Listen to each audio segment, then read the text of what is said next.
পার্থিব জীবনে মানুষ যা কিছু করেছে কোন জিনিস লুকায় রাখতে পারবে না, সব প্রকাশ পেয়ে যাবে। কিয়ামতের পূর্বেই আল্লাহ রাব্বুল আলামিন সব কিছুকে রেকর্ড করে রেখেছেন। আবার বলছি, আল্লাহ পাক কোনো কিছু গোপন রাখেন নাই। কিভাবে রেকর্ড করছেন? ওয়া কুল্লু ইনসানিন আনজামনাহু তাইরাহু ফি উনুকিহি ওয়া নুখরিজু লাহু ইয়াওমাল কিয়ামাতি কিতাবান ইয়ালকাহু মানশুরা মা ইয়ালফিযু মিন কাওলিন ইল্লা লাদাইহি রাকীবুন আতীদ। মানুষ এমন কোন কথা বলে না যা আমার ফেরেশতারা রেকর্ড করে না রাখে। যা করো তাও লেখা হয়, যা বলো তাও লেখা হয়ে যায়। আল্লাহ রাব্বুল আলামিন বলেন কোনো লাভ হবে না, বরং তোমরা তখন বলবে ইন্না লামুগরামুন বাল নাহনু মাহরুম। কপালে তখন আঘাত করবে, পরাঘাত করতে থাকবে আর বলবে যে আরে কপাল পোড়া হয়ে গেলাম, হতভাগ্য হয়ে গেলাম, বঞ্চিত হয়ে গেলাম, আল্লাহর রহমত থেকে সর্বনাশ হয়ে গেল। তখন কপালে আঘাত করা ছাড়া আর কিছুই করতে পারবে না। আল্লাহর বিরুদ্ধে মিছিল চলে না, সমাবেশ চলে না, বিক্ষোভ চলে না, হরতাল চলে না। মহান আল্লাহ রাব্বুল আলামিন বলছেন দেখো এইভাবে করে তোমার ফসলের ব্যবস্থা আমি আল্লাহ করেছি। আমি রহমান, আমি আল্লাহ পাক কি এমন রহমান। আজ জমিনের ফসল বৃদ্ধির জন্য ইউরিয়া, সুপার সালফেট, সালফার সারের ব্যবস্থা হয়েছে, নানান জাতের সারের ব্যবস্থা হয়েছে। যখন এই সার মানুষ তৈরি করতে শেখে নাই, আবহমান কাল থেকে এই জমিনের জন্য সারের ব্যবস্থা কে করেছেন? জোরে কোন আল্লাহ পাক বলেন আমিন আয়াতিহি আইয়ুরিকুমুল বারকা খাওফাও ওয়া তামাম। আমার অসংখ্য নিদর্শনাবলীর মধ্যে এটাও একটি নিদর্শন যে আকাশে বিদ্যুৎ চমকে মেঘের গর্জন হয়। এই যে বিদ্যুৎ চমকে গর্জন হয়, এর মধ্যে রয়েছে মানুষের জন্য ভীতি এবং আশা। তারা ভয় পায়, আর এর মধ্যে আশাও রয়েছে। আশাটা কি? আশা হচ্ছে এই যে বিদ্যুৎ যে বছর যত বেশি চমকায় মেঘে, সে বছর জমিনে ফসল তত বেশি বাড়ে। কৃষিবিদরা বলেছে বিদ্যুৎ যত বেশি চমকায় জমিনের ফসল তত বেশি বাড়ে। সুবহানাল্লাহ। এর একটা সিস্টেম আছে, সেই সিস্টেম অনুযায়ী আল্লাহ জমিনে ফসল বাড়ায় দিল। আল্লাহ ফসল দিলে এবার আপনার আল্লাহ পাক বলছেন দেখো ফসল দিলাম, ধান হলো, চাউল হলো, মাছ হলো, গোশ হলো, সব হয়ে গেছে, এখন তুমি খাবে। রান্না বান্না হয়ে গেল, রহমত আমার দেখো, আমার রহমতটা দেখো। এ কোরআন শিখাইছেন সেই আল্লাহ রাব্বুল আলামিন, যার নাম রহমান। জোরে বলেন তার নাম কি? রহমান। চাউল হয়ে গেছে, চাউল তো শুধু ভর্তা বানায় খাওয়া যাবে না। ভাত হয়েছে, আটা দিয়া রুটি তৈরি হয়েছে, কি দিয়া খাবেন? আল্লাহ রাব্বুল আলামিন আপনার পুকুরের ভিতরে মাছ দিয়া দিলেন, জন্তু জানোয়ার দিলেন, চার পায়া জানোয়ারের গোশত হালাল করে দিলেন, পাখির মাংস আল্লাহ রাব্বুল আলামিন হালাল করে দিলেন। এখন মাছ হলো, গোশ হলো। মাছ আর গোশ সিদ্ধ করে খাওয়া যাবে? জোরে বলেন যাবে? যাবে না। তার গন্ধ নষ্ট করতে হবে আর সুঘ্রাণ সৃষ্টি করতে হবে। এই গন্ধ নষ্ট করে সুঘ্রাণ সৃষ্টি করার জন্য লবঙ্গ তৈরি করলেন কে? কথা কন না কেন? এলাচি কার? দারচিনি কার? লবণ কার? মরিচ কার? হলুদ কার? পেঁয়াজ কার? সুবহানাল্লাহ। এত নিয়ামত আল্লাহ রাব্বুল আলামিন বলেন ওয়া ইন তাউদ্দু নি'মাতাল্লাহি লা তুহসুহা। আমার নিয়ামত গণনা করে করে আমার নিয়ামত গুণে শেষ করতে পারবে না, এত নিয়ামত আমি দান করেছি। এরপরে তরি তরকারি হলো, মাছ গোশ খেতে খেতে অস্থির হয়ে যাবে। তারপরে তরি তরকারি দিলাম, শাক সবজি দিলাম, সবকিছু আমি আল্লাহ রাব্বুল আলামিন দিয়েছি। আমার নাম রহমান, তোমার সমস্ত প্রয়োজন আমি দিয়েছি, মিটাই দিয়েছি। এবার তরি তরকারি হলো আর মানুষ তরি তরকারি খাইলো, আল্লাহ শুকর আদায় করলো না। শুকর আদায় করে না।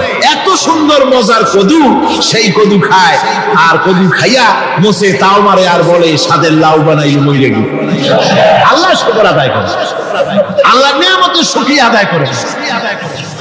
আমার ভাইয়েরা, আল্লাহ রাব্বুল আলামিন বলেন এই পৃথিবীর আমি রহমান, কোরআন আমি শিখাইছি আমি রহমান, এমন রহমান শুধু মানুষকে খাবার দেই না, এই পৃথিবীর সকল প্রাণীকে আমি খাবার দেই। জোরে কান সুবহানাল্লাহ।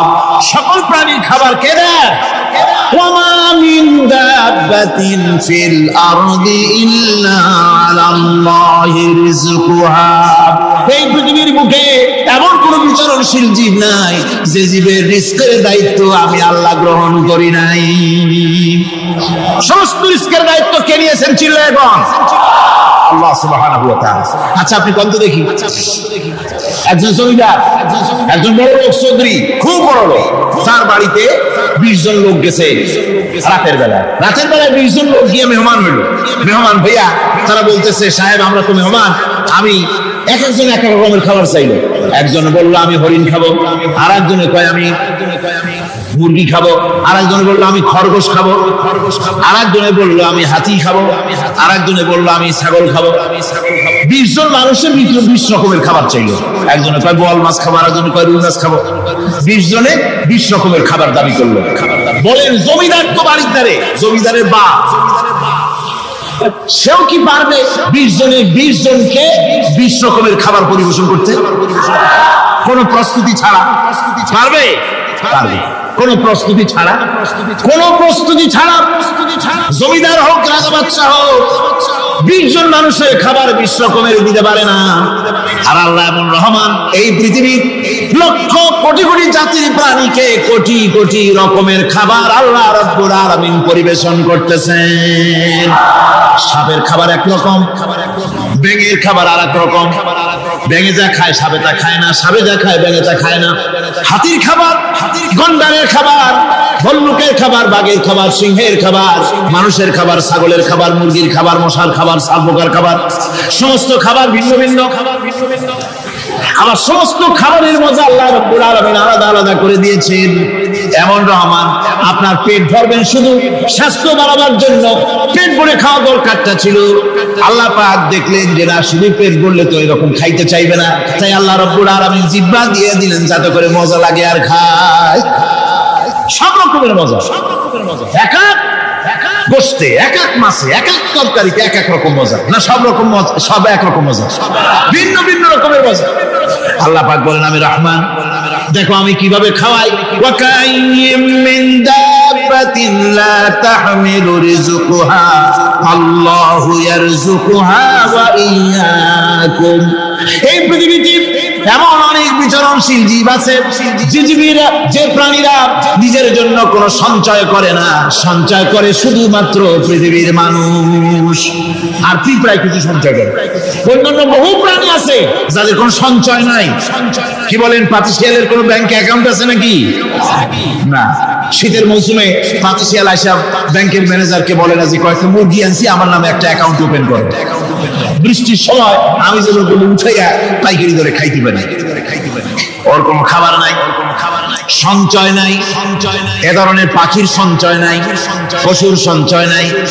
মহান আল্লাহ রাব্বুল আলামিন তিনি বলছেন সকাল বেলায় পাখি তার বাসা দিয়া ক্ষুধার্ত পেট নিয়ে পাখিগুলি উড়ে চলে যায়।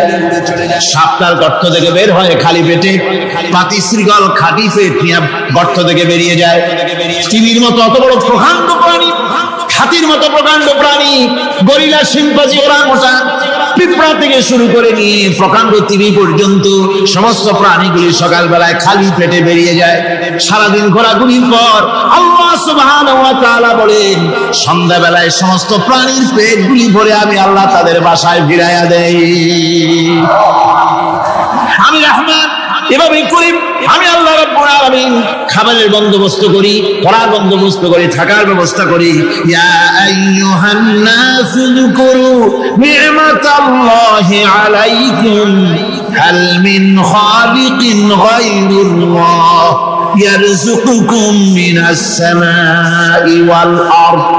ও পৃথিবীর মানুষেরা, ওই আল্লাহর স্মরণ করো, আল্লাহর নিয়ামতের শুকরিয়া আদায় করো যে আল্লাহ তোমাকে আকাশ থেকে জমিন থেকে রিজিক দেন।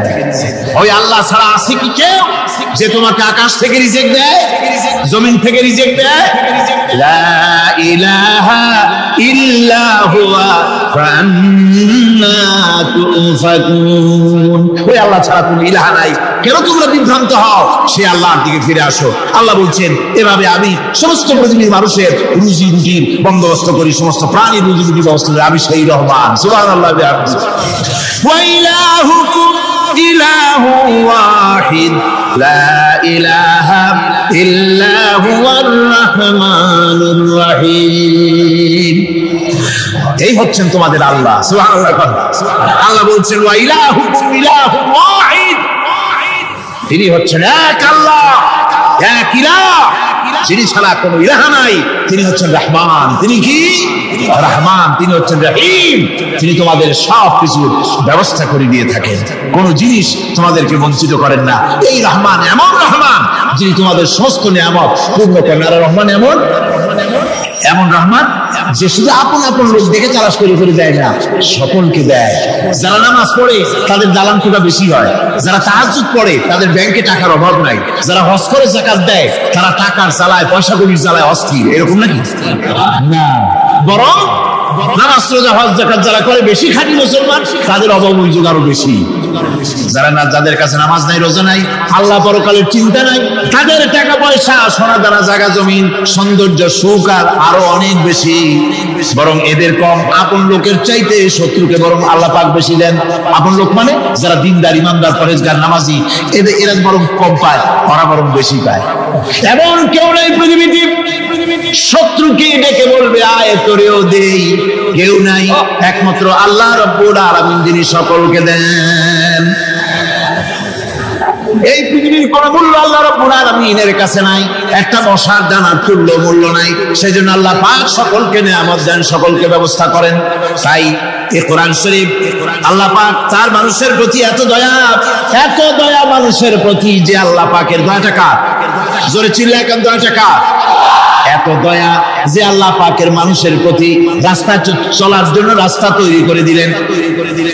পাহাড়ের ভিতরে মানুষ যেন হারায় না যায়, পাহাড়ের ভিতরে গিরিপথ বানালেন যিনি, মরুভূমির ভিতরে হারায় না যায় নিশানা বানালেন যিনি, সমুদ্রের ভিতরে রাতের আধারের যেন গভীর সমুদ্র হারায় না যায়, সেজন্য মহাশূন্যের ভিতরে তারকা প্রদীপ জ্বালায়া পথের নির্দেশনা দিয়ে দিলেন যিনি, এত ব্যবস্থাপনা যিনি করলেন, সে আল্লাহ রাব্বুল আলামিন মানুষের জন্য এই পৃথিবীতে ব্যক্তি, পরিবার, সমাজ ও রাষ্ট্রে, আন্তর্জাতিক জীবনে, স্বরাষ্ট্রনীতি, পররাষ্ট্রনীতি, শিক্ষানীতি, যুদ্ধনীতি, বন্দিনীতি, তার জীবনের সমস্ত নীতিমালার ব্যাপারে আল্লাহ রাব্বুল আলামিন বুঝি কোনো দিগদর্শন দেন নাই।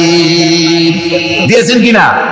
সুতরাং রহমানের দাবি হচ্ছে, আল্লাহর রহমানিয়তের দাবি হচ্ছে বান্দার জন্য কোরআন শিক্ষা দেওয়া। যত শিক্ষা আল্লাহ দিয়েছেন, যত দয়া আল্লাহ বান্দাকে করেছেন, সবচাইতে বড় দয়া কোরআন শিক্ষা দেওয়া। জোরে কান সুবহানাল্লাহ। যত দয়া, যত নিয়ামত, যত রহমত আল্লাহ বান্দাকে করেছেন, তার মধ্যে শ্রেষ্ঠ রহমত, শ্রেষ্ঠ দয়া, শ্রেষ্ঠ করুণা মানুষের জন্য, আল্লাহর এই পৃথিবীর মানুষের জন্য সবচাইতে শ্রেষ্ঠ দয়া কি? জোরে বলেন কি? কোরআনের শিক্ষাই হচ্ছে আল্লাহ পাকের এই মানুষের জন্য সর্বশ্রেষ্ঠ দয়া। ওয়াসাখখারা লাকুম মা ফিস সামাওয়াতি ওয়া মা ফিল আরদ, এই পৃথিবীতে যা কিছু তোমরা দেখতে পাও, এই সব কিছুকে তোমার অনুগত করে দেওয়া হয়েছে, যাতে করে তোমার সাহায্য করতে পারে, তোমার সহযোগিতা করতে পারে। এই জন্য আমি সবকিছুকে সৃষ্টি করেছি। সাখারা শব্দের অর্থ হচ্ছে যে আমি সবগুলিকে তোমাদের অনুগত করে দিয়েছি, যাতে করে তোমাদের অনুগত থাকে, অর্থাৎ তোমরা তাদের এই সমস্ত জিনিস দিয়ে তোমরা কাজ নিতে পারো। পানির উপর দিয়ে তোমরা যেন নৌকা চালাতে পারো, স্টিমার চালাতে পারো, পানি অনুগত করা হয়েছে, বাতাসকে অনুগত করা হয়েছে, পৃথিবীর সব কিছুকে আমি অনুগত করে দিয়েছি তোমাদের, যাতে করে তার দ্বারা তোমরা কাজ নিতে পারো। অন্যত্র আল্লাহ বলছেন, আল্লাহুল্লাযী খালাকাস সামাওয়াতি ওয়াল আরদা ওয়া আনজালা মিনাস সামাই মাআন فأخرج به من الثمرات رزقا لكم। আল্লাহ হচ্ছেন তিনি, আল্লাহ রাব্বুল আলামিন হচ্ছেন তিনি যিনি আকাশ সৃষ্টি করেছেন, যিনি জমিন সৃষ্টি করেছেন এবং ঊর্ধ্বদেশ থেকে মেঘমালা থেকে তোমাদের জন্য বৃষ্টি বর্ষণ করেছেন এবং সেই বৃষ্টি দিয়ে মাটির ভিতর থেকে ফসল উদ্গত করে তোমাদের খাবারের বন্দোবস্ত করেছেন, তিনি হচ্ছেন আল্লাহ পাক। তার দয়া পৃথিবীর সব জায়গায় ছড়িয়ে আছে। তার দয়া নাই, রহমত নাই, এমন কোন জায়গা নাই, এমন কোন সৃষ্টি নাই। মানুষের জন্য যা কিছু প্রয়োজন তিনি তার দয়া দিয়ে, রহমত দিয়ে তিনি তা সৃষ্টি করে দিয়েছেন। আল্লাহ পাক বলছেন, ওয়াসাখারা লাকুমুশ শামসা ওয়াল কামারা দাইবিনা ওয়াসাখারা লাকুমুল লাইলা ওয়ান নাহার। যিনি চন্দ্র ও সূর্যকে সৃষ্টি করেছেন এবং এগুলিকে নিয়ন্ত্রিত করেছেন, চাঁদ সূর্যকে সৃষ্টি করে নিয়ন্ত্রিত করে দিয়েছেন, তোমাদের সমস্ত প্রয়োজন তিনি মিটিয়ে দিয়েছেন। দেখুন, চাঁদ এবং সূর্যকে আল্লাহ পাক সৃষ্টি করেছেন এবং একটা রহমত, একটা কুদরত সেই চাঁদ সূর্যের মধ্যে দান করেছেন। সূর্য যেখানে আছে, এটা যদি আল্লাহর দয়া না থাকতো, শুধু তাপ দেওয়ার জন্য সৃষ্টি করতেন আর মানুষের কল্যাণের দিকটা যদি চিন্তা না করতেন, তাহলে সমস্যা হয়ে যেত। সূর্য যেখানে আছে, বিজ্ঞানীরা বলেছেন তার থেকে যদি কিছু নিচে নেমে আসতো, তাহলে গোটা পৃথিবী জ্বলে পুড়ে ভস্ম হয়ে যেত। আর যেখানে আছে তার থেকে সূর্য যদি কিছু উপরে উঠে যেত, তাহলে গোটা পৃথিবী হিম শীতল হয়ে, পৃথিবী ফ্রিজ হয়ে যেত, মানুষ প্রাণী জগৎ মরে সব শেষ হয়ে যেত। চাঁদ যেখানে আছে, এই চাঁদ তার জায়গা থেকে কিছু উপরে যদি উঠত, তাহলে পৃথিবী মরুভূমি হয়ে যেত। আর যেখানে আছে তার থেকে কিছু নিচে যদি আসতো, তাহলে গোটা পৃথিবী পানি, সমুদ্রের পানি, নদীর পানিগুলি প্লাবিত হয়ে, ওভারফ্লো হয়ে, উচ্ছ্বাসিত হয়ে গোটা পৃথিবীকে প্লাবিত করে দিত, ডুবাই দিত, সব শেষ হয়ে যেত। তাহলে আমরা দেখতে পাচ্ছি শুধু সৃষ্টি নয়, সৃষ্টিও করেছেন এবং প্রত্যেকটি সৃষ্টির পেছনে তার দয়া কাজ করেছে, তার কুদরত কাজ করেছে, যাতে করে মানুষের জন্য সুবিধা হয়, মানুষের জন্য উপকার হয়। অন্য আয়াতে আল্লাহ পাক বলেন, وآتاكم من كل سألتموه وإن تعدوا نعمة الله لا تحصوها। আল্লাহ পাক বলেন, তিনি তোমাদের প্রতি এত দয়াবান, আল্লাহ তোমাদের প্রতি এত দয়া রাখেন, এত মেহেরবানি করেন যে তোমাদের সমস্ত চাহিদা তিনি পূরণ করেছেন। তোমাদের জীবনে যা দরকার সব তিনি পূরণ করেছেন। মানুষের সমস্ত নিয়ামতকে, নিয়ামতের শুকর আদায় করে না, নিয়ামত বোঝেও না মানুষ। ওই যে একটু আগে হযরত পীর সাহেব কেবল আপনাদের সামনে বলেছেন, মানুষ পশুর মতো, উলাইকা কাল আনাম, চোখ আছে, চোখ দিয়া সব দেখে, কিন্তু আল্লাহ নিয়ামত গুলি দেখে উপলব্ধি করার ক্ষমতা নাই। খায় জনমের খাওয়া, কিন্তু খাওয়ার পরে কার খানা খাইলো, কার দাওয়াত খানা খেলো, এরপরে এতটুকুন শুকরিয়া আদায় করে না। তো চোখ থাকতে দেখে না, অন্তর থাকতে চিন্তা করে না, কান থাকতে হক শোনে না। আল্লাহ পাক বলেছেন, উলাইকা কাল আনাম, এরা হলো জানোয়ারের মতো। কিসের মতো বলুন? আল্লাহ বলেন না বালহুম আদাল, শুধু জানোয়ারের মতো না, বরং জানোয়ারের চাইতেও নিকৃষ্ট। যেরকম নাউজুবিল্লাহ, যাদের চোখ থাকতে দেখলো না, কান থাকতে শুনলো না, অন্তঃকরণ থাকতে বিবেচনা করলো না, এরা চতুষ্পদ জানোয়ারের মতো। আল্লাহ পাক বলছেন, আর রহমান আল্লামাল কোরআন, এই কোরআন শিক্ষা দিয়েছেন রহমান, যিনি দয়ার সাগর, যিনি মানুষের সব প্রয়োজন মিটিয়েছেন। কোরআনের মতো একটা বড় প্রয়োজন তিনি মিটাবেন না, তা কি হতে পারে? জোরে কোন হতে পারে? মানুষ সৃষ্টি করলেন, অথচ মানুষের চলার পথ দিলেন না। মানুষ সৃষ্টি করলেন, মানুষ কোন পথে চলবে, কি করলে আল্লাহ রাজি হবেন, কি করলে বেহেশতে যাব, কি করলে শান্তিতে থাকবো দুনিয়ায়, এর কোনো পরিকল্পনা তিনি দিলেন না। তিনি শুধু বললেন, নামাজ পড়ো, রোজা রাখো, আর তা যদি না করো কিয়ামতে জাহান্নামে যাবা। আল্লাহ কি এইভাবে জালিম? আল্লাহ এরকম জালিম? ওয়াল্লাহু বিযাল্লামিন লিল আবিদ। আল্লাহ পাক বলেছেন, আমি আমার বান্দার জন্য জালিম নই, আমি বান্দার উপরে জুলুম করি না। আল্লাহ পাক রহমান, তিনি আমাদের পথ দেখিয়েছেন। তিনি কি সুন্দর, কত রহমতটা, কত দয়া। রহমান নাম দিয়ে সূরাটি শুরু করেছেন। এই কোরআন শিক্ষা দিয়েছেন তিনি, যিনি দয়াবান।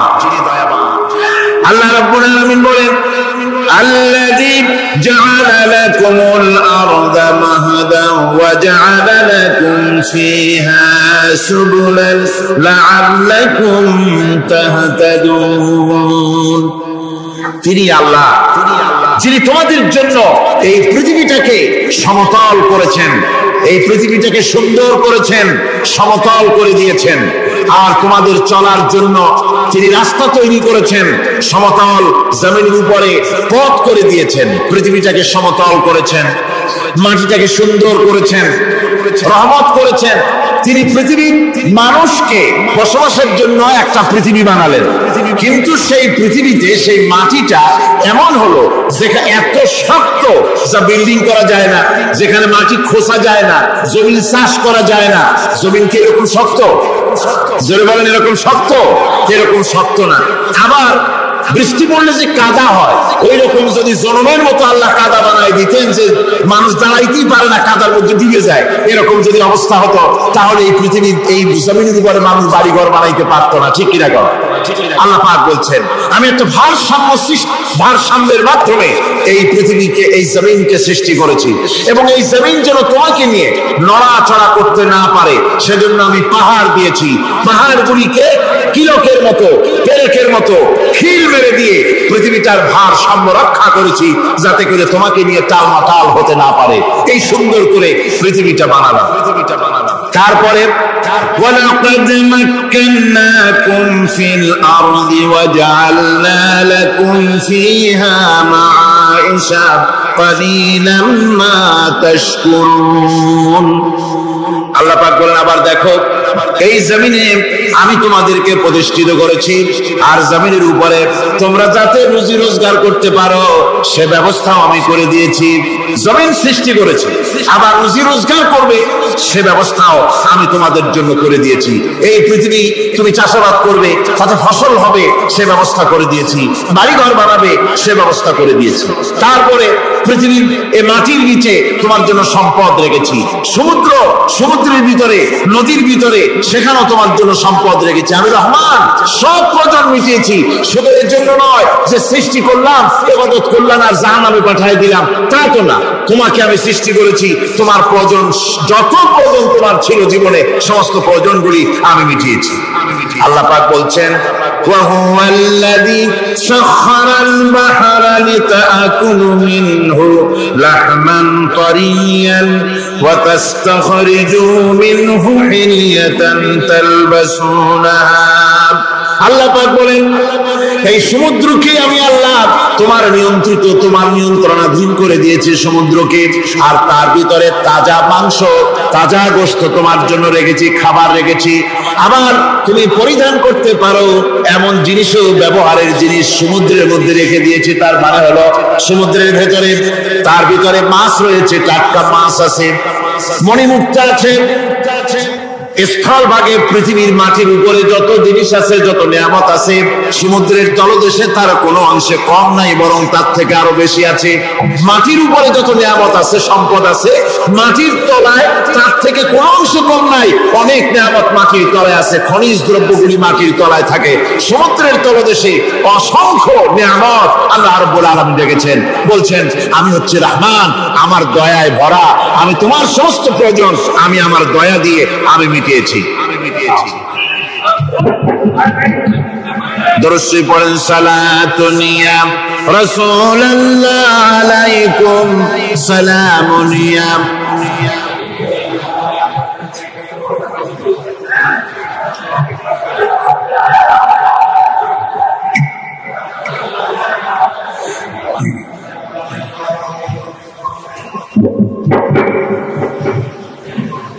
আমার ভাইরা, আল্লাহ সুবহানাহু ওয়া তাআলা তিনি হচ্ছেন রহমান, তিনি হচ্ছেন রহমান। যদি বলেন তিনি কি? দয়ার সাগর, যিনি মানুষের সমস্ত প্রয়োজন মিটিয়েছেন, তিনি কোরআন অবতীর্ণ করেছেন।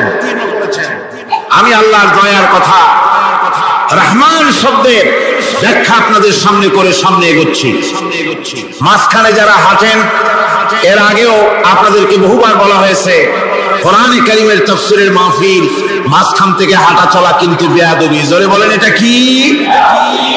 এই বেয়াদবি কেউ করতে চেষ্টা করবেন না। আল্লাহ পাক বলছেন যে আমি এই পৃথিবী সৃষ্টি করলাম, মাটিতে তোমাদের জন্য চতুষ্পদ জন্তু সৃষ্টি করেছি, বাতাসের উপরে পাখিরা সাঁতার কাটছে, আর পানির ভিতরে মৎস্যরাজি রয়েছে।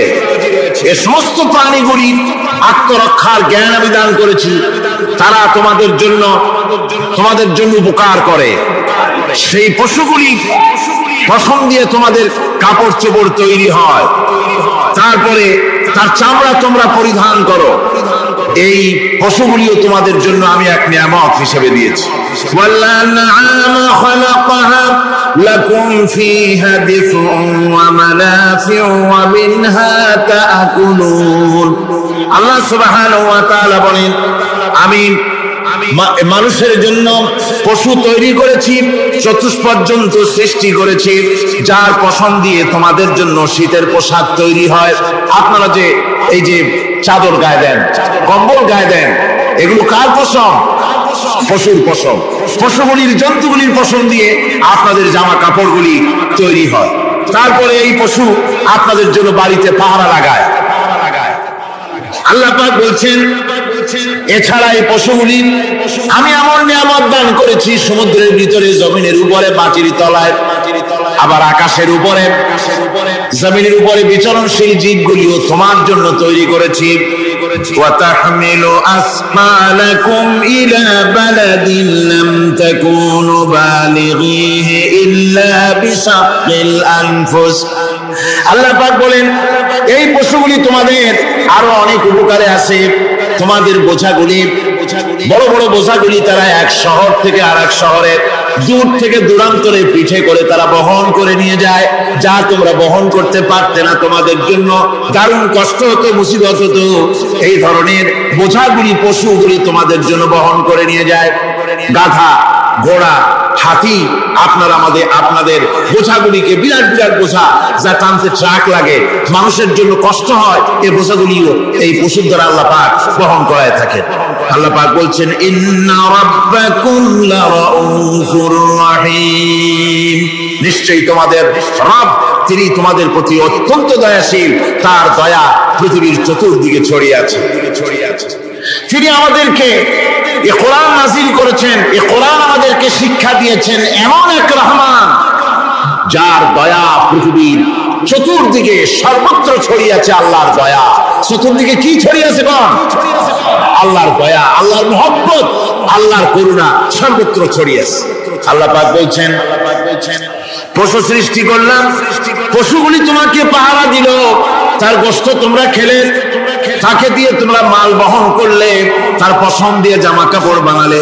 আরো দেখো কি করলাম এই পশু দিয়ে, ওয়া ইন্না লাকুম ফিল আনআমি লাইবরা নুসকিকুম মিম্মা ফি বুতুনিহি মিন বাইনি ফারসিন ওয়া দামিন লাবানান খালিসান সাইগান লিশ-শারিবিন। আল্লাহ রাব্বুল আলামিন বলেন, চতুষ্পদ জীবের মধ্যে বুদ্ধিমান ব্যক্তিদের জন্য নিদর্শন রয়েছে।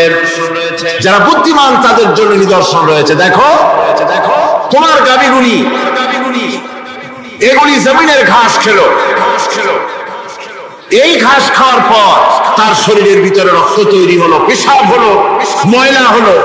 সেই পেশাব, ময়লা, রক্ত ইত্যাদির ভেতর থেকে আমি তোমাদের জন্য দুধ তৈরি করে দিলাম।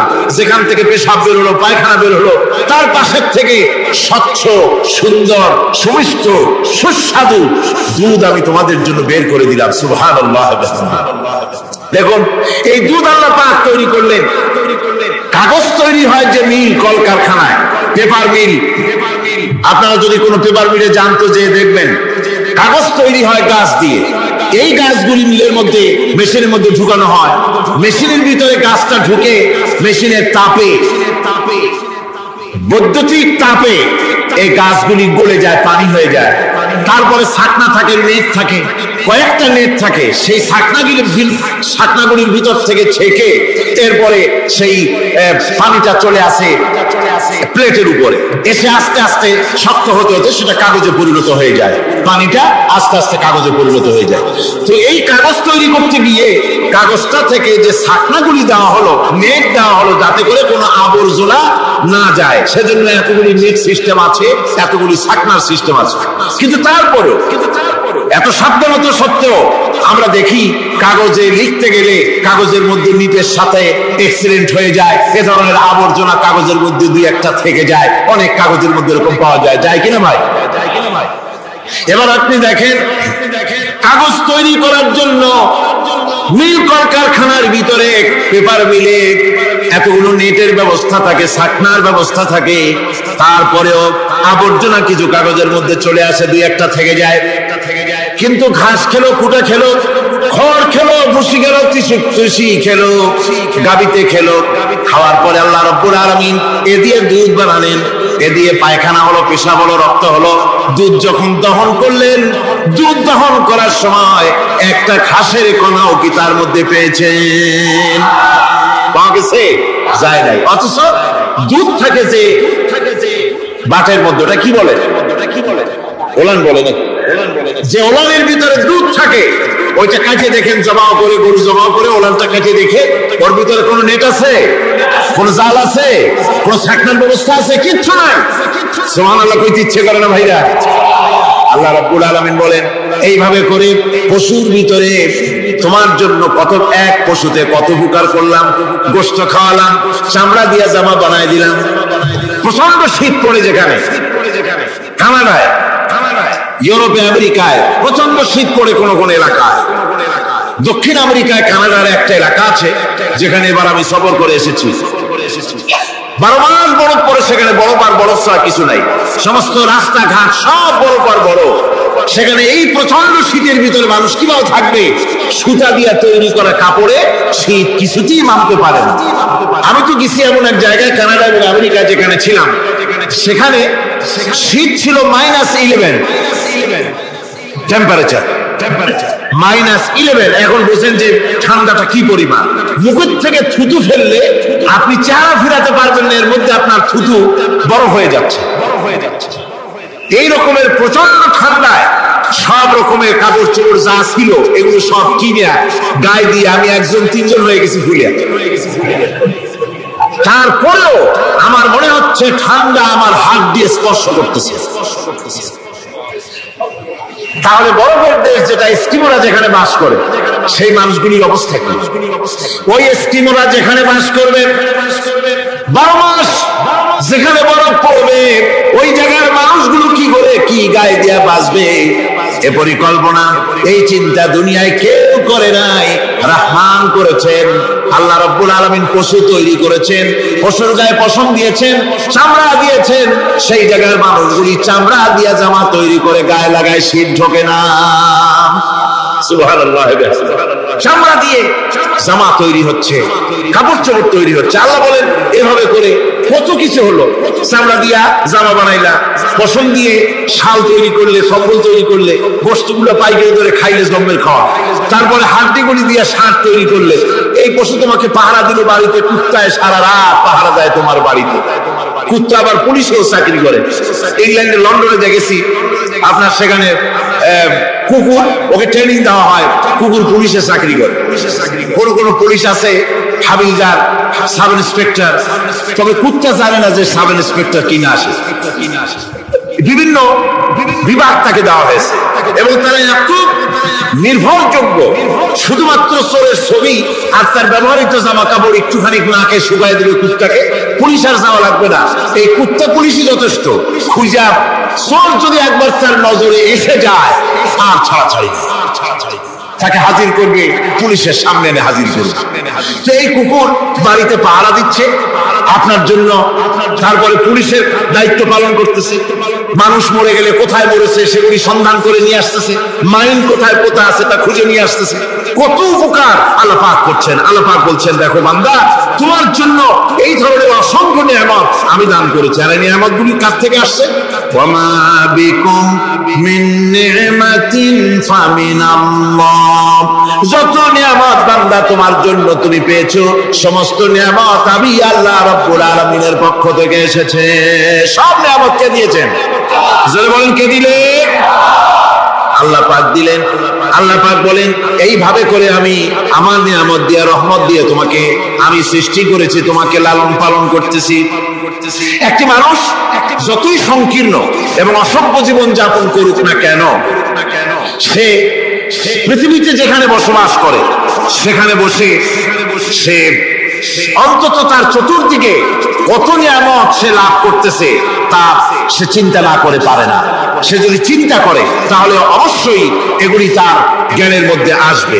একজন কৃষক, সে নির্জন একটা কুটিরে বাস করে, সে আল্লাহর সৃষ্টি নৈপুণ্যতা বুঝুক আর না বুঝুক, আকাশ কেন সৃষ্টি হলো, জমিন কেন সৃষ্টি হলো, এই কথা যদি জিজ্ঞাসা করা হয় কৃষককে, সে তো ভালো করে তা বুঝবে না।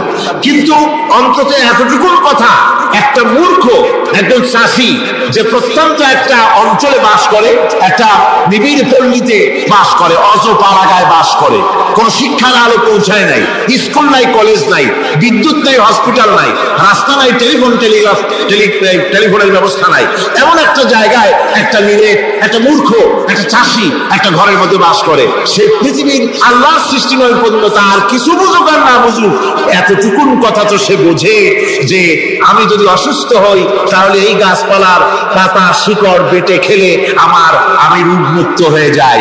আমি প্রচন্ড রোদে যখন পড়ি গাছের তলায়, আমি ছায়া নিলে পরে আমি তখন আরাম পাই, ঠান্ডা পাই। এই গাছগুলি তার তরুণ বয়সে আমাকে ফল দেয়, গাছ যখন বড় হয় তখন সে আমাকে ছায়া দেয়। এই গাছের তক্তাগুলি দিয়ে, গাছ দিয়ে কাঠ হয়, তা দিয়ে তক্তা হয়, তা দিয়ে খুঁটি হয়, তা দিয়ে আড়া হয়, তা দিয়ে নৌকা হয়, ইত্যাদি সে বুঝতে পারে। তাছাড়া এই গাছ যখন বুড়ো হয়ে গেল, শুকিয়ে গেল, তখন এই গাছ দিয়ে আগুন জ্বালায়া আমি রান্না বান্না করি। গাছ এত আমার উপকার করছে, তার দ্বারা উত্তাপ পাই, আলো পাই, এত কিছু পাই। একটা মূর্খ লোক চিন্তা করলে এতগুলি জিনিস সে অনুভব করতে পারে এবং এরপরে তার চিন্তা চলে যায় যে এই সমস্ত নিয়ামত এমনি এমনি হয় নাই, নিঃসন্দেহে একজন এগুলি সৃষ্টি করেছেন, তার নাম আল্লাহ। তার নাম কি? তার নাম রহমান। যারা বলেন তার নাম কি? রহমান। তিনি সৃষ্টি করেছেন, তিনি এগুলি দান করেছেন। এই বৃক্ষরাজি আল্লাহ পাক বলছেন, নিল্লাযী জাআলা লাকুম মিনাশ শাজারিল আখদারি নারান ফাইযা আনতুম মিনহু তুকিদুন। আল্লাহ রাব্বুল আলামিন বলেন, সেই দয়াময় আল্লাহ রাব্বুল আলামিন গাছ সৃষ্টি করেছেন, আর এই গাছগুলি সৃষ্টি করে দিয়েছেন তোমাদের কাজের জন্য, যা দিয়ে তোমরা আগুন জ্বালাও, চুলা জ্বালাও, রান্না বান্নার কাজ করো। ওয়া রাহমাতি ওয়াসিআত কুল্লা শাই। আমার রহমত ঝুলে আছে আমার গোটা পৃথিবীকে, সর্বত্র আমার রহমত আর রহমত। এই কোরআন শরীফ শিক্ষা দিয়েছেন তিনি, আর রহমান আল্লামাল কোরআন। এই কোরআন শিক্ষা দিয়েছেন সেই মহান আল্লাহ রাব্বুল আলামিন, যিনি হচ্ছেন রহমান, যার দয়া দিয়ে গোটা পৃথিবী পরিব্যাপ্ত হয়ে আছে। এক মুহূর্তের জন্য চিন্তা করুন, এক মুহূর্তের জন্য চিন্তা করুন, আল্লাহ পাকের দয়া যদি না থাকতো তাহলে কি অবস্থা হতো? এই পৃথিবী আছে, পৃথিবী আছে কিন্তু কোনো সৌন্দর্য নাই, আকাশ আছে কিন্তু কোনো তারকা নাই, তারকা আছে কিন্তু তাতে কোনো আলো নাই, গাছ আছে কিন্তু তাতে কোনো সবুজ শ্যামলিমা নাই, আওয়াজ আছে কিন্তু তাতে কোনো সুর নাই, মানুষ আছে কিন্তু তার দেহের মধ্যে কোনো ঐক্য নাই। এই জাতীয় একটা পৃথিবীর চিন্তা মানুষ করতে পারে না, এটা একটা কবরস্থানের মতো অবস্থা হয়ে যাবে। আল্লাহ পাক বলছেন, দেখো আকাশ বানাইছি, আবার সেই আকাশ দেখতে যেন সুন্দর হয় সেজন্য তারকা প্রদীপ দিয়ে আকাশকে সাজাইছি। যেরকম সুবহানাল্লাহ। আল্লাহ রাব্বুল আলামিন বলেন, ওয়ালাকাদ যায়্যানাস সামাআদ দুনিয়া বিমাসাবিহ। আল্লাহ পাক বলেন, এই দুনিয়ার আকাশ খানিকে তারকা প্রদীপ দিয়া সাজায় রেখেছি মনের মতন, দেখো তুমি তাকাইয়া। কি সুন্দর করে নয়নবিরাম দৃশ্য, আকাশ বানালাম, চতুর্দিকে তারকা রাত্রে ফুটে উঠলো, যা দেখলে মানুষের নজর, মানুষের সুন্দর, তার চক্ষু শীতল হয়ে যায়। ধরে বলেন সুবহানাল্লাহ। সুন্দর করে এই আকাশটাকে আমি সাজিয়েছি। তারপরে আল্লাযী খালাকা সাবআ সামাওয়াতিন তিবাকা মা তারা মিন খালকির রহমানি মিন তাফাউত। স্রষ্টা তিনি, সপ্ত আকাশ রচিলেন থরে থরে, কোন ত্রুটি ফেরিবে না তার পূর্ণ সৃজন পরে। চাও তুমি তার সৃষ্টি পানে, দেখো কিছু ভুল চোখ, ফেরাও তোমার নয়ন খানি, ফেরাও তোমার মুখ, অক্ষমহীন দৃষ্টি তোমার সৃষ্টিতে পাবে ফাঁকি, ফিরাও তোমার নয়ন খানি, ফিরাও কাঙ্গালাখি। আল্লাহ পাক বলেন আমার আকাশের দিকে তাকাও, বারবার তাকাও, সূর্যের দিকে তাকাও, চন্দ্রের দিকে তাকাও, গাছপালার দিকে তাকাও, তাকায় দেখো কোনো ভুল আছে নাকি, ভালো করে দেখো কোনো ভুল আছে নাকি। আল্লাহ পাক বলেন আবার তাকাও, দেখতে দেখতে তোমার চক্ষু দুর্বল হয়ে তোমার কাছেই ফিরে আসবে, আমার সৃষ্টি নৈপুণ্যতার ভিতরে কোনো ভুল পাবে না। সুবহানাল্লাহ। আল্লাহ রাব্বুল আলামিন শেষ রাত্রে প্রথম আকাশে আসেন।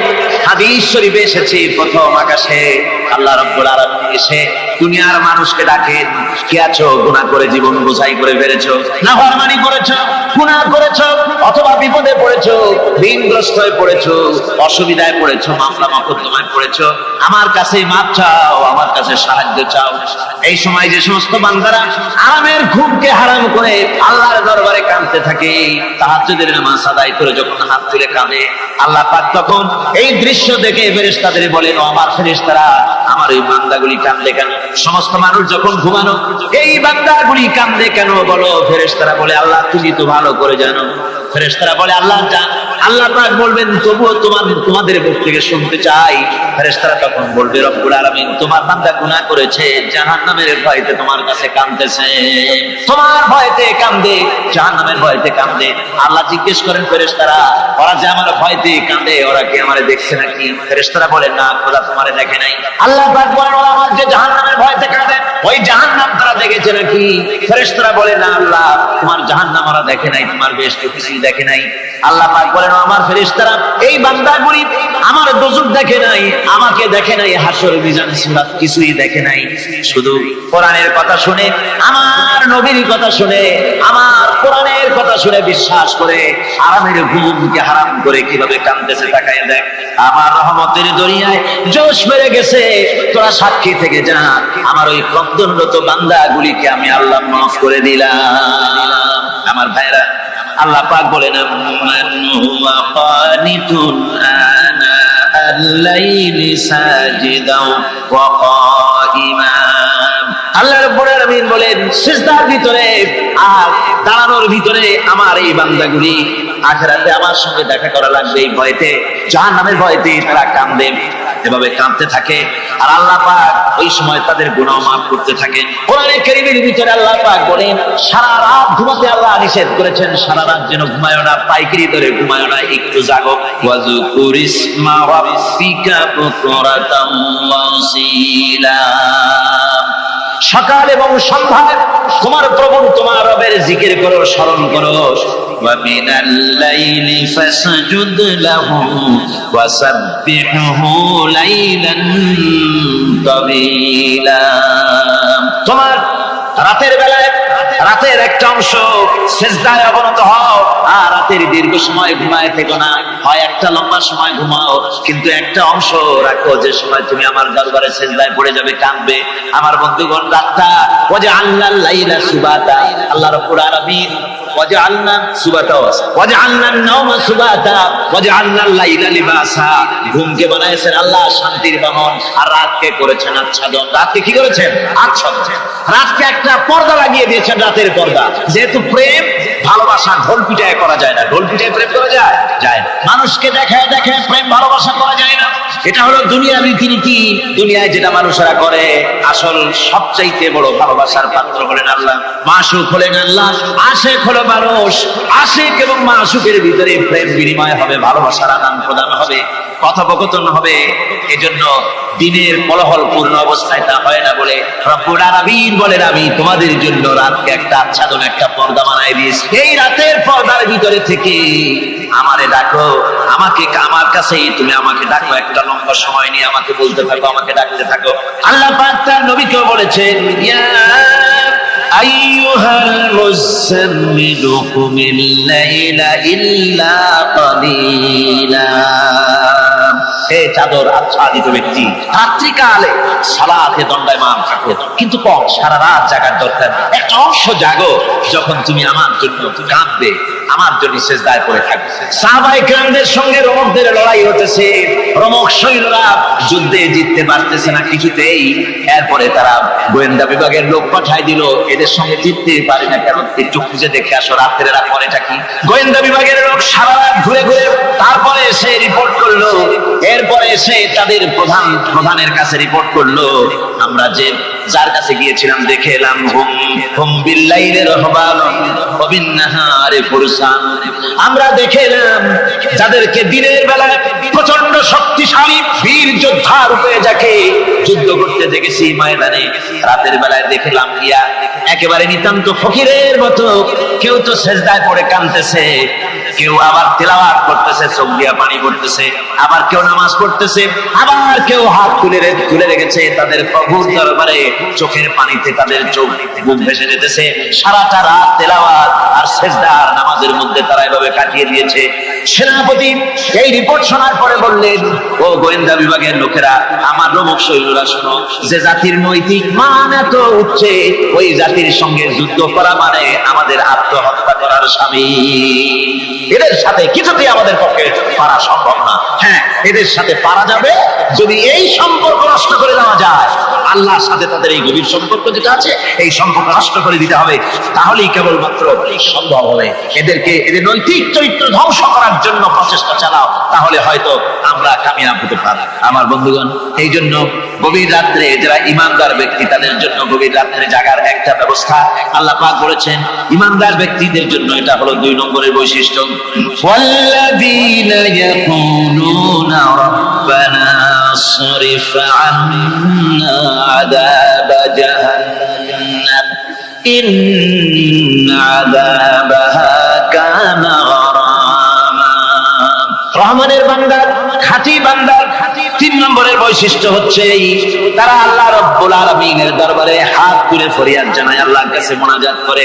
আল্লাহ রাব্বুল আলামিনকে বলে, হে আল্লাহ, হে আমার প্রভু, হে আমার রব, জাহান্নামের আগুন থেকে দয়া করে আমারে বাঁচাও। জোরে বলেন আমিন, জোরে বলেন আমিন। জাহান্নামের বর্ণনা আমরা এই মাহফিলে করেছি, করি নাই? মনে আছে? দারুণ কঠিন জায়গা, অত্যন্ত কঠিন জায়গা, মারাত্মক জায়গা জাহান্নাম। ওই জাহান্নামের জন্য আল্লাহর কাছে কাঁদতে হবে, মাপ চাইতে হবে জাহান্নাম থেকে। মুমিন ব্যক্তির 3 নম্বরের বৈশিষ্ট্যই তাই। সে বলবে, রব্বানা সরিফ আন্না আযাব জাহান্নাম ইন্না আযাবাহা কানা গরামা। আয় আল্লাহ, তোমার জাহান্নামের শাস্তি থেকে তোমার কাছে মাপ চাই। আল্লাহ পাক বলেন, এই জাহান্নামের শাস্তি বড়ই প্রাণান্তকার হবে।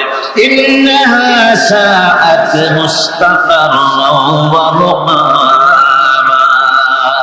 জাহান্নাম হচ্ছে অবস্থানের জন্য অত্যন্ত নিকৃষ্ট, খুবই খারাপ জায়গা এই জাহান্নাম। কিন্তু মুসলমানদের অবস্থা ভিন্ন। মুসলমানেরা নেক আমল করে, ইবাদত বন্দি করে, তা সত্ত্বেও তার কলিজা কাঁপতে থাকে। সুবহানাল্লাহ, তার কলিজা কাঁপতে থাকে যে আমি যে ইবাদত করছি, এই ইবাদত আল্লাহর দরবারে মঞ্জুর হচ্ছে কিনা। এই জন্য তার মন কাঁপতে থাকে। সে আমলের উপর নির্ভর করে থাকে না, সে আল্লাহর দয়ার উপর নির্ভর। কিসের উপর নির্ভর করে? আল্লাহর দয়া, আল্লাহর রহমতের উপর নির্ভর করে। আর সে আল্লাহর কাছে কাঁপতে থাকে, রব্বুল আলামিন, তুমি দয়া করে মেহেরবানি করে আমার হিসাব করে যদি বেহেশত দাও, তার তো বেহেশত লাগিব। কিয়ামতের দিন আল্লাহ রাব্বুল আলামিন কোন মানুষকে যদি হিসাবের জন্য ধরে ফেলেন, তাহলে ওই বান্দার আর জাহান্নাম ছাড়া কোনো পথ নাই। এই জন্য আল্লাহ শিখাই দিয়েছেন, বান্দা দোয়া কর, ওয়া আদখিলনাল জান্নাতা বিগাইরি হিসাব। হায় আল্লাহ, বিনা হিসাবে তোমার জান্নাত আমাকে দান করো। আবার হুজুর দোয়া করেছেন, আল্লাহুম্মা হাসিবনি হিসাবান ইয়াসিরা। হায় আল্লাহ, তুমি আমার সহজ হিসাব পড়েন, আল্লাহুম্মা হাসিবনি হিসাবান ইয়াসিরা। হিসাবে অ্যাসিড, সহজ হিসাব। আয় আল্লাহ তুমি আমার সহজ হিসাব নাও। হাদিসের ব্যাখ্যায় এসেছে সহজ হিসাব কি? ব্যাখ্যায় এসেছে সহজ হিসাবটা হচ্ছে আল্লাহ রাব্বুল আলামিন কিয়ামতের ময়দানে তার কোন বান্দাকে যদি রহমত করতে চান, কোন বান্দার প্রতি যদি দয়া করতে চান, কাউকে যদি ক্ষমা করতে চান, তাহলে আল্লাহ রাব্বুল আলামিন তাকে একটা পর্দার আড়ালে রেখে দিবেন। একটি পর্দার আড়ালে রেখে নিয়ে আল্লাহ পাক জিজ্ঞেস করবেন, বান্দা সুখী এই গুনাহগুলি করেছিস নাকি? এইটা এইসব গুনাহ করেছিস নাকি? আল্লাহ জিজ্ঞেস করবেন বান্দাকে, অবস্থাটা কেমন হবে চিন্তা করেন, বান্দা এইগুলি করেছিস নাকি? বান্দা ভয়তে থরথর করে কাঁপতে থাকবে, কলিজা ভয়তে কাঁপতে থাকবে, অস্থির হয়ে যাবে। সে স্বীকার করবে, রব্বুল আলামিন তুমি যা বলেছো আমি সব অন্যায় আমার করা হয়েছে, আমি বুঝতে পারি নাই, আমাকে মাফ করে দাও। রব্বুল আলামিন বান্দাকে বলবেন, যা বান্দা আমি তোকে মাফ করে দিলাম, আমার জান্নাতে চলে যা। সুবহানাল্লাহ সুবহানাল্লাহ। সুতরাং জাহান্নামের শাস্তি থেকে সব সবার জন্য আল্লাহর কাছে মাফ চাইতে হবে। ওয়াল্লাযীনা ইযা আনফাকু লাম ইউসরিফু ওয়া লাম ইয়াকতুরু ওয়া কানা বাইনা যালিকা কাওয়ামা। রহমানের প্রকৃত খাঁটি বান্দা তারা, যারা নাকি যখন খরচ করে খরচের সময় বেহুদা খরচ করে না, আবার খরচের ভিতরে কার্পণ্যতাও তারা করে না। ওয়া কানা বাইনা যালিকা কাওয়ামা, এই দুইয়ের মাঝে তারা ভারসাম্য রক্ষা করে, মধ্যস্থিতি অবলম্বন করে চলে। তার মানে হলো পয়সা আছে বলি এই পয়সা দিয়ে তারা মদ খায় না, জুয়া খেলে না, বিনা বাজার ইত্যাদি শয়তানি বদমাশি সিনেমা হল ইত্যাদি বাড়ায়া পাপের বোঝা বাড়ায় না। তারা অতিরিক্ত কোনো খরচ করেন, আবার অর্থ পূজারী ব্যক্তির মতো কার্পণ্যতাও তারা করেন। দুইয়ের মাঝে তারা ভারসাম্য রক্ষা করে। এক শ্রেণীর লোক আছে মাল শুধু জমায়, খরচ করে। কোরআন শরীফে বলা হয়েছে আল্লাযী জামা মালা ওয়া আদ্দা, মাল জমা করে আর গুনতে থাকে, মাঝে মধ্যে আবার টেলিফোন করে, হ্যালো সোনালী ব্যাংকের ম্যানেজার সাহেব নাকি? বলে হ্যাঁ। দেখুন তো আমার আমলনামাটায় কত আছে, এখন হিসাব করে আর তাড়াতাড়ি, এখন তার আমলনামা দেখতে সময় লাগে না, তাড়াতাড়ি দেখা যায়। আগে যেমন ব্যাংকে গিয়ে যদি জানতে কেউ চাইতো যে আমার ডেবিট কত, ক্রেডিট কত, ব্যালেন্স কত ইত্যাদি জানতে চাইলে তাকে একেবারে সেই লেজার খোলা লাগে, বিরাট বিরাট বই, বড় বড় কিতাব যা গরুর বের দিয়ে টানা লাগে, এত বিশাল বিশাল বই ছিল। এখন সেগুলি সংক্ষিপ্ত হয়ে একেবারে কম্পিউটারের মধ্যে ঢুকানো হয়েছে। কম্পিউটারের ভেতরে রয়েছে একটা ছোট্ট যন্ত্র যার নাম হলো মাইক্রোচিপ, একেবারে এতটুকু ছোট্ট মাইক্রোচিপ। এই মাইক্রোচিপসের ভেতরে হাজার হাজার ক্লায়েন্টসদের ডেবিট ক্রেডিট, তাদের ট্রানজাকশন, তাদের ব্যালেন্স সব কিছু রয়ে গেছে। আপনি যখনই জিজ্ঞেস করবেন সে বাটন একটা দাবালো আর সাথে সাথে স্ক্রিনে এসে গেল আপনার নাম কি, বাপের নাম কি, দাদার নাম কি, কত টাকা জমা করছিলেন, কোন কোন তারিখ উঠাইছেন, হাতে কত নিচের কত, 14 গোষ্ঠীর ইতিহাস একটা দামে চলে আসে। তো আমি মানুষকে ভালো বলি যে এই বুদ্ধিটা যিনি দিলেন, লোকেরা বলে তো যে কিয়ামতের দিন আল্লাহ নাকি আমলনামা দিয়ে মানুষের সামনে হাজির করে, ইমানদারের সামনের থেকে ডান হাতে, বেঈমানের পিছন থেকে কোন হাতে, বাঁ হাতে। এখন ওই আমলনামা সারা জীবনের যত কথা বলছি, যত কাজ করছি সব তাতে লেখা থাকবে, তাহলে সেটা তো বিশাল একটা বই হবে। তো আমরা হাতে করে ধরবই বা কেমনে, আর ওটা হবেই বা কেমনে, আর ওটা পড়বই বা কেমনে? এখন তো বুঝতে সহজ হয়েছে কেমনে পড়বেন। মানুষের মাথায় যদি এই বুদ্ধি আসে, একটা ছোট্ট মাইক্রোচিপসের ভেতরে যদি হাজার হাজার ক্লায়েন্টসদের কোটি কোটি শত শত সহস্র পরিমাণ একটা মাইক্রোচিপসের ভিতরে ঢুকানো যায়, তাহলে এই বুদ্ধি যিনি দিলেন তিনি বুঝি এর চাইতে ছোট্ট বইয়ের মধ্যে আপনারা আমার নাম দিতে পারবেন না নাকি? যারা বলেন পারবে কিনা? নিশ্চয়ই পারবেন, হাজার পাওয়ার বন্ধুগণ।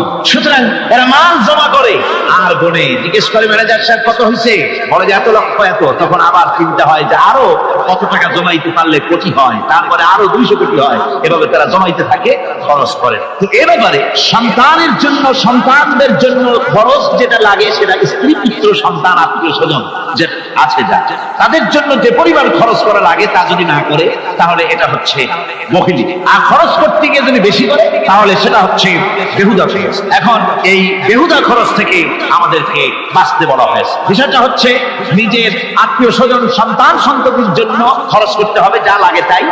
আর আল্লাহর রাস্তায় যখন দেওয়ার কথা আসে তখন প্রাণ খুলে দান করতে হবে। দেখেন লোকেরা যখন আল্লাহর রাস্তায় দান করতে বলা হয় পকেটের মধ্যে হাত দিয়ে তারপর আঙ্গুল অনেক সময় কষাকষি করে।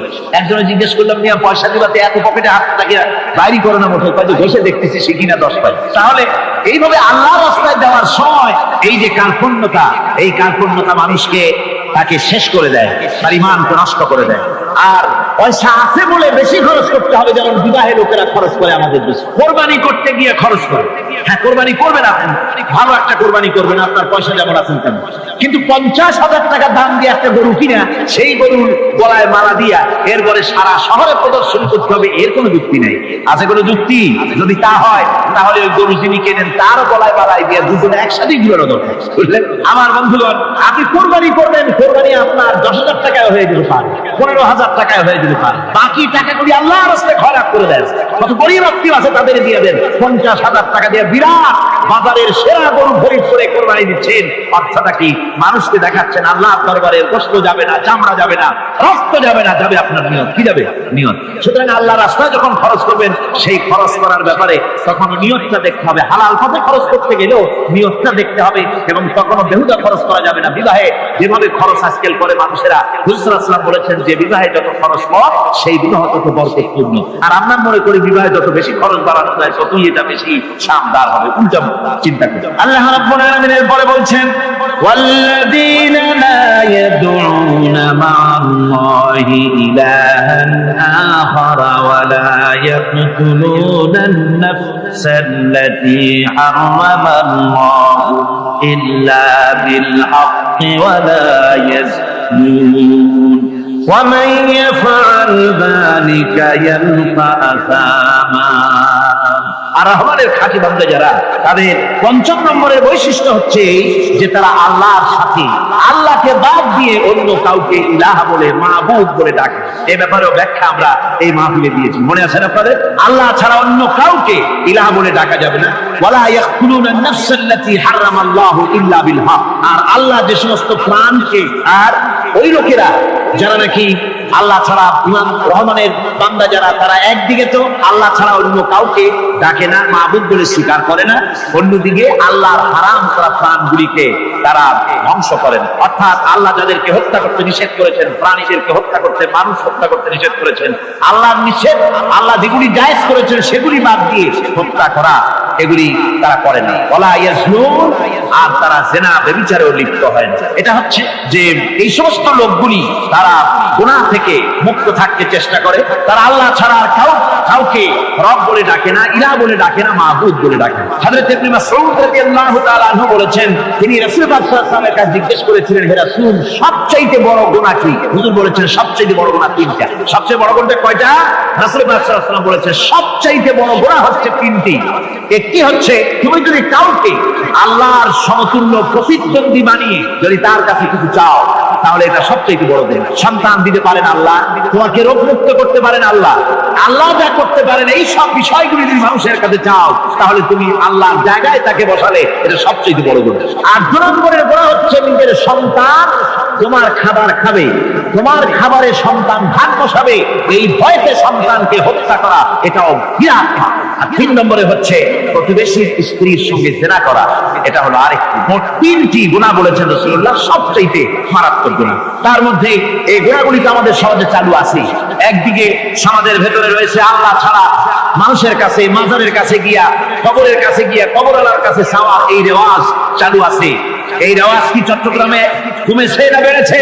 কমেছে। যখন আলহামদুলিল্লাহ কমে গিয়েছে, আগের তুলনায় বহুত কমেছে। যারা এই মাজারকে নিয়ে ব্যবসা করে, তারা অনেকে বলেছেন যে আমাদের ইনকাম আগে যা ছিল তার থেকে 4 আনায় নেমে গিয়েছে, 12 আনায় শেষ। যখন আলহামদুলিল্লাহ, জোরে বলেন আলহামদুলিল্লাহ। এই মাজার পূজা থেকে বাঁচতে হবে। ২ নম্বরে রয়েছে সমাজের ভিতরে চালু আছে এই যে সন্তান হত্যা করা, এই হত্যা করার এক রেওয়াজ চালু আছে। এরপরে রয়েছে এমনি মানুষকে হত্যা করা। কলেজ ইউনিভার্সিটিতে যেভাবে মানুষ হত্যা করা হয়, এরা জানে না নিজের আদর্শকে প্রতিষ্ঠার জন্য আন্দাজ এবং অনুমানের উপরে ভিত্তি করে জেদ করে মানুষকে হত্যা করছে। কি বলেন? করে না? আল্লাহ রাব্বুল আলামিন বলেন, ওয়ামান ইয়াকুতুল মুমিনান মুতাআম্মিদান ফাজাযাউহু জাহান্নাম খালিদিনা ফিহা আবাদান। আল্লাহ রাব্বুল আলামিন বলেন, মুমিন বান্দা কি, কেউ যদি ইচ্ছে করে কাউকে হত্যা করে, তাহলে তার জায়গা হবে জাহান্নাম, তার আর কোনো শাস্তি নাই, একমাত্র জাহান্নামই হবে তার শাস্তি, চিরকাল জাহান্নামের ভিতরে থাকতে হবে। জোরে বলেন নাউজুবিল্লাহ। আজকে কলেজের মধ্যে, ইউনিভার্সিটিতে অনাবরত আমরা হত্যাকাণ্ডের খবর শুনতে পাচ্ছি, সমানে হত্যা হচ্ছে। এই যে সন্ত্রাস এবং হত্যা যা হচ্ছে কলেজ ইউনিভার্সিটিতে, আপনারা আমাকে বলেন অনুরূপ হারে মাদ্রাসায় এই ধরনের সন্ত্রাস হচ্ছে? এত আস্তে জবাব দিলেন তাহলে বোধহয় হচ্ছে দেশে। মাদ্রাসায় সন্ত্রাসের কারণে কোন টাইটেল মাদ্রাসা, ফাজিল মাদ্রাসা সন্ত্রাসের কারণে বন্ধ হয়েছে এমন কোন নজির আপনারা পেয়েছেন? পান নাই। কেন পান? কলেজ বন্ধ হচ্ছে, ইউনিভার্সিটি বন্ধ হচ্ছে, সন্ত্রাসের কারণে মাদ্রাসা বন্ধ হয় না কেন? তার কারণ হচ্ছে কলেজ ইউনিভার্সিটিতে কোরআন পড়ানো হয় না, হাদিস পড়ানো হয় না, তাই তারা হত্যা করলে কি পাপ হয় তাও জানে না।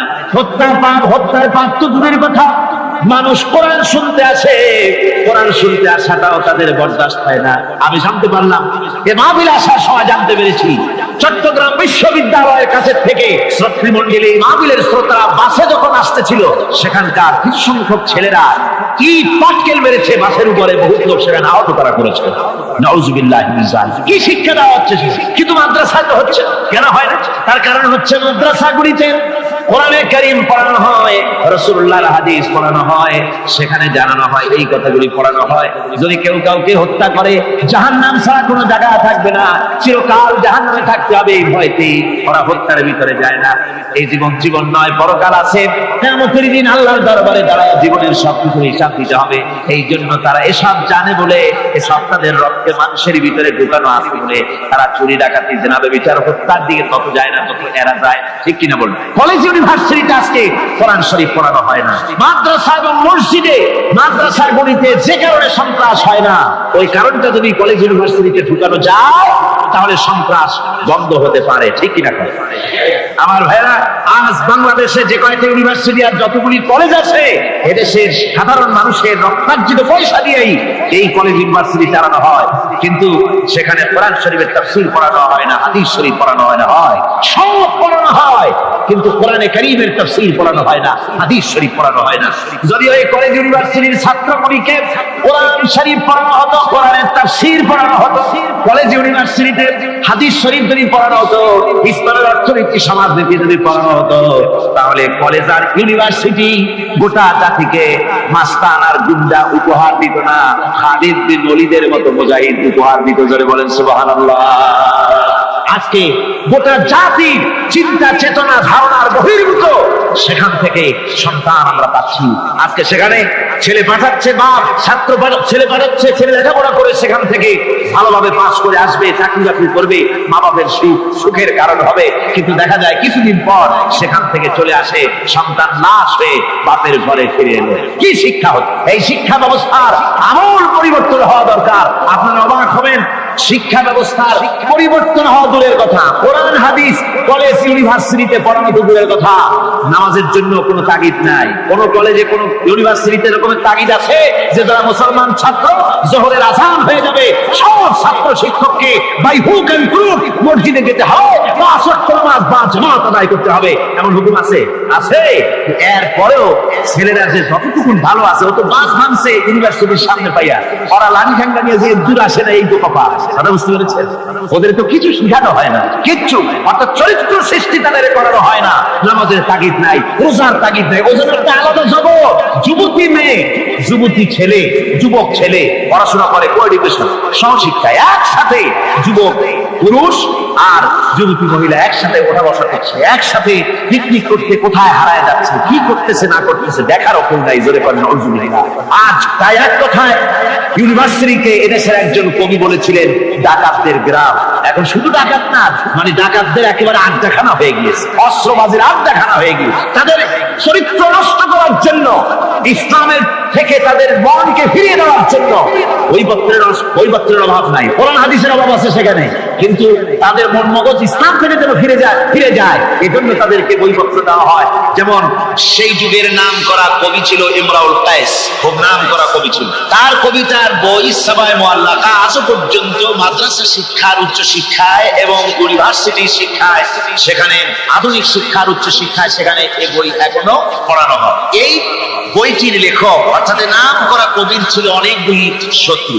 একদিন তার প্রাণের শত্রু তাকে ঘিরে ফেলেছে মরুভূমির ভেতরে, বলছে তারা দুজন ছিল সংখ্যায়, বললো যে তোমাকে আমরা হত্যা করব। ইমরাউল কায়েস যখন দেখলো যে এদের হাত থেকে বাঁচার কোনো পথ নাই, তখন সে বলল, দেখো তোমরা তো আমাকে মারবে, কিন্তু একটা কথা আমি তোমাদেরকে বলি, আমাকে মারার পরে আমার দুটো মেয়ে আছে, মেয়ে দুটিকে একটি খবর পৌঁছে দেবে। কি খবর?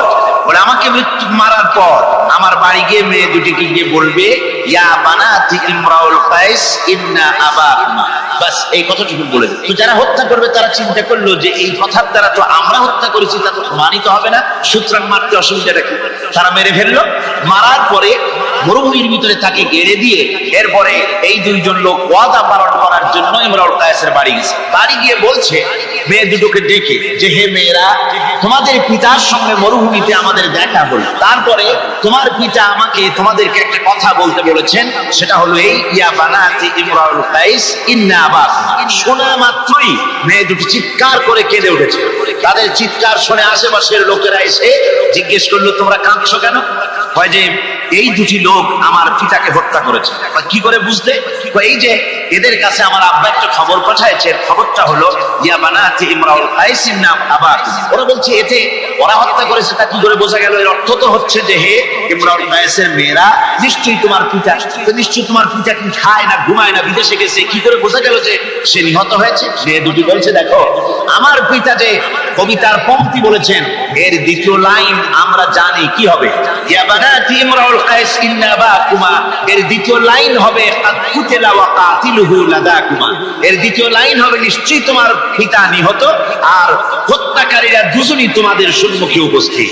এখন আপনারা চিন্তা করেন যে মহিলারা পর্যন্ত সেই যুগে কতখানি বুদ্ধিমতী, কতখানি তারা উৎপত্তি সম্পন্না ছিল। সেই যুগের মহিলারা পর্যন্ত, পুরুষ তো দূরের কথা, তো জ্ঞান বুদ্ধি সবই ছিল। সব থাকা সত্ত্বেও এই যে তারা চুরি করতো, ডাকাতি করতো, জিনা করতো, ব্যভিচার করতো, একটি জিনিসের অভাবে। কয়টি জিনিসের অভাবে? সেই জিনিসটা হচ্ছে ওদের কাছে ওহির জ্ঞান ছিল না। ওহির জ্ঞান না থাকার কারণে ওদের এই চরম দুরবস্থা হয়েছিল। আর রাসূল পাক সাল্লাল্লাহু আলাইহি ওয়াসাল্লাম ওহির জ্ঞান দিয়ে ওই জাতিকে গোটা পৃথিবীর মধ্যে শ্রেষ্ঠ জাতিতে পরিণত করে করেছেন। ওই আল্লাহ পাকের কাছে আমাদের সকলকেই ফিরে যেতে হবে। আল্লাহুম্মা আমিন। ربنا ظلمنا أنفسنا وإن لم تغفر لنا وترحمنا لنكونن من الخاسرين ربنا لا تزغ قلوبنا بعد إذ هديتنا وهب لنا من لدنك رحمة إنك أنت الوهاب أي الله تعالى হাজার হাজার মুসলমান নরনারী দীর্ঘক্ষণ ধরে তোমার দ্বীনের কথা আমরা শুনেছি, আলোচনা করেছি।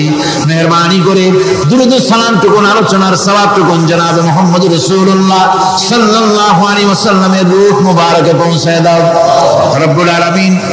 আমরা যত লোক এখানে বসেছি, এর মধ্য থেকে যাদের মা বাপ দুনিয়া থেকে বিদায় হয়ে গেছে, আল্লাহ দয়া করে মেহেরবানি করে কবরগুলিকে জান্নাতের টুকরায় পরিণত করে দাও রব্বুল আলামিন। কোরআনে কারীমের মাহফিলে এসেছি, সারা জীবন যত গুনাহ করেছে, কোরআনে কারীমের বরকতে আমাদের জিন্দেগীর সমস্ত গুনাহ খাতাকে মাফ করে দাও আল্লাহ রব্বুল আলামিন। এই মাহফিলকে তোমার দরবারে মঞ্জুর করে নাও। এই মাহফিলে যারা আসেন, যারা কথা বলেন, সকলকে যোগ্যতা দাও যাতে করে তোমার বান্দাদেরকে সঠিক কথা পৌঁছাতে পারেন। আমাদের দ্বীন ও ঈমান আকীদাকে আল্লাহ তুমি সহিহ করে দাও, তোমার রাস্তায় চলার তৌফিক দাও। এই মাহফিলের জন্য যারা পয়সা দেয়, কষ্ট করে শুনতে যারা আসে, আল্লাহ তুমি তাদের প্রতি রহম করো। এই মাহফিলে বাংলাদেশের বিভিন্ন জেলা থেকে লোক আসে, বিভিন্ন জায়গা থেকে লোক আসে, বাড়িঘর ফেলে আসে। আল্লাহ প্রত্যেকের বাড়িঘর, বিবি বাল বাচ্চা তুমি আর হেফাজতে রেখো, সকলকে তুমি হেফাজতে রেখো রব্বুল আলামিন। অনেকে দোয়া চেয়েছেন, অনেকের অসুখ। এক মহিলা লিখেছেন প্রতি বছর তিনি আসেন, এবার আসতে পারেন নাই, তিনি খুব দুঃখ করে লিখেছেন, আল্লাহ তুমি তাকে সুস্থ করো, ভালো করে দাও, যাতে অন্তত এই মাহফিলে একটাবারের জন্য তিনি আসতে পারেন, এর সুযোগ করে দাও। যত লোক অসুস্থ আছে, যত জায়গায় অসুস্থ আছে, অপারেশন হচ্ছে অথবা রোগ আছে, আল্লাহ তুমি সকলের রোগ ব্যাধি দূর করে দাও আল্লাহ রব্বুল আলামিন। যত মানুষ এই মাহফিলে আসছে, আল্লাহ সকলকে, আমাদের সকলকে তুমি আহলে কোরআন বানায়া দাও। তুমি দয়া করে রহমান নামের ওসিলায় যে কিতাব আমাদেরকে দিলা আল্লাহ, এই কিতাবের যথাযোগ্য সম্মান মর্যাদা দেওয়ার তৌফিক আমাদের দাও। আমল করার তৌফিক দাও। এই কোরআনের সুপারিশ কিয়ামতের দিন আমাদের জন্য নসিব করে দাও। রব্বানা তাকাব্বাল মিন্না ইন্নাকা আনতাস সামিউল আলিম ওয়া তুব আলাইনা ইন্নাকা আনতাত তাওয়াবুর রহিম। সুবহানা রাব্বিকা রাব্বিল ইজ্জাতি আম্মা ইয়াসিফুন ওয়া সালামুন আলাল মুরসালিন আলহামদুলিল্লাহি রাব্বিল আলামিন ওয়াজআল আখিরা কালিমাতিনা ইনদাল মাউত লা ইলাহা